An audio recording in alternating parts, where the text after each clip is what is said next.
Hello and welcome to Cambridge for Kids History Podcasts with me, Matthew Brooks. I'm an archaeologist and I love history, and in these podcasts I would like to share my knowledge and discoveries with you. This is episode 4 of the When Dinosaurs Roamed the Earth series. In this episode we will take a look at the first recorded discoveries of the dinosaurs. The ancient Chinese described them as dragon bones. In the 17th century, a reverend discovered a large thigh bone in England and believed it belonged to an ancient species of human giants. But today we call them dinosaurs.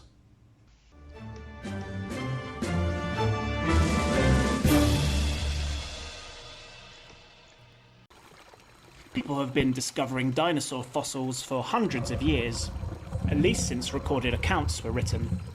But it's likely they were dug up by ancient people as well.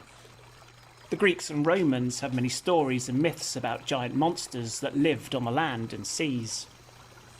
There are also stories and accounts of dragon bones found in China over 2,000 years ago, and these were in all likelihood dinosaur fossils.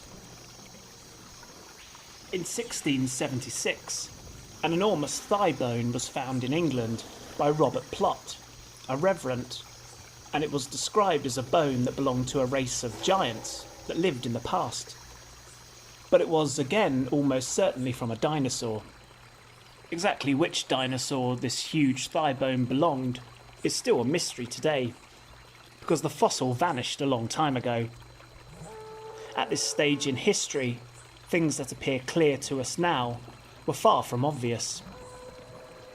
Many scientists did not believe that fossils were remains of long-dead creatures, rather animals that died recently, as there was no concept of the world being billions of years old. What we do know is that the region Robert Plot found the fossils in dated to the Jurassic period, around 165 million years ago. From its appearance in his sketches, paleontologists are now quite sure that it belonged to a big meat-eating dinosaur, and its hunting ground was in Jurassic Britain.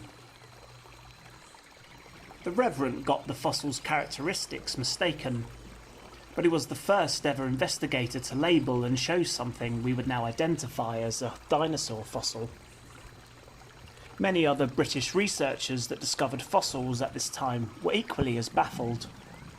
It was only in the early 19th century that they started to truly understand what dinosaurs really were. Researchers had long been labelling animals and fossils they discovered, but there was no official identification system, so the results were confusing. A famous 18th century researcher, Carl Linnaeus, transformed all that by introducing a scientific naming system, which we still use today. Names like Homo sapiens and Tyrannosaurus rex all came from his naming system. In 1824, William Buckland, a teacher of geology, examined the fossil fragments of a massive skeleton that had been dug up, and he named it Megalosaurus.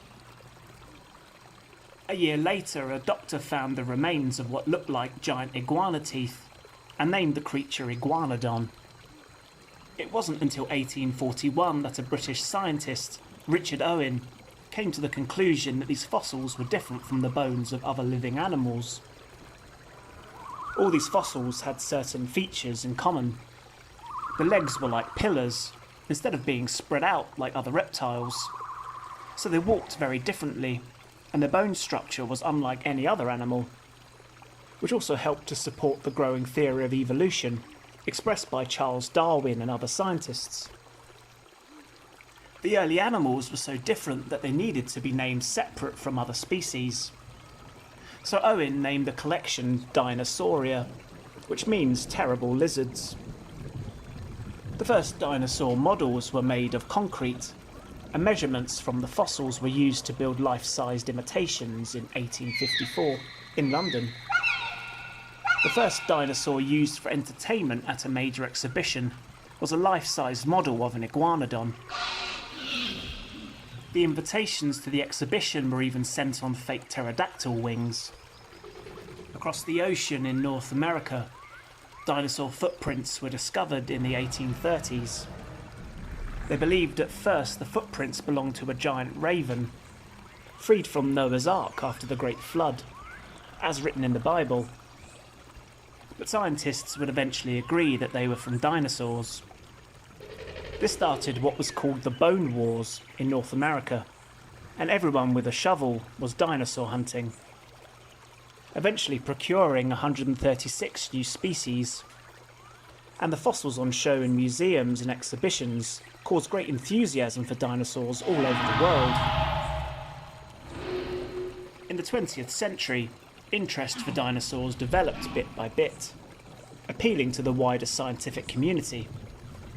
Institutions and universities would hire dig teams, which exposed many unidentified bones and fossils in North America, including Apatosaurus and Stegosaurus. Even another Tyrannosaurus rex fossil was found.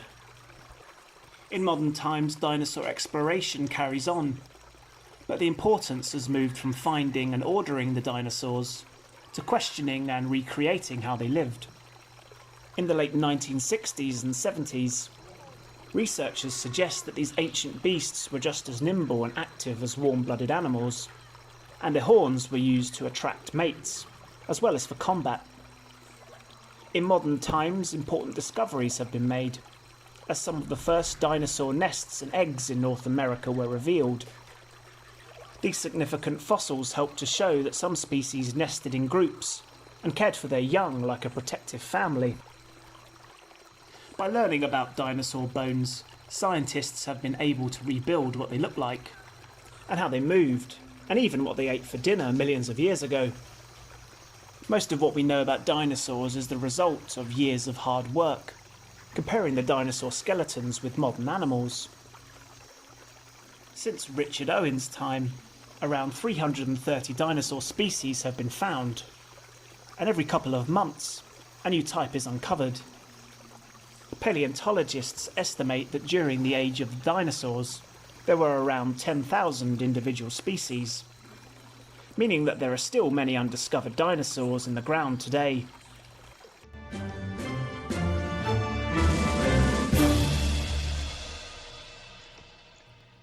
Hopefully today you have enjoyed this episode and learnt something new. If you like this podcast, be sure to subscribe so you never miss another episode.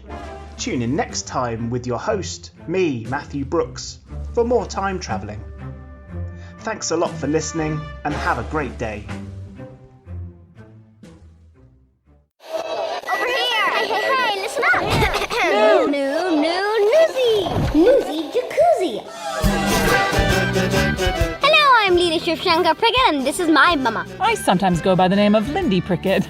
And we produce a children's news podcast called Newsy Jacuzzi. It's world news aimed at children between 8 and 12 years old, but we found a lot of adults like it too. We cover art, culture, and entertainment, sports, and the world of wow. Which is? Science! And by science, we mean up in space, down in the sea, animals roaming the earth. With faces on their butts. If you're a cow in Botswana, Africa, perhaps. Yes, we did that story. And the heroic rat sniffing out explosives in Cambodia. And the explosive fly trap in France. And the blue lobster found at a Red Lobster restaurant. And tech, gadgets, games, 3D dinosaurs, taste pops, you name it, we cover it. It's a whirlpool of news and information. Come on, take a dip in the Newsy Jacuzzi.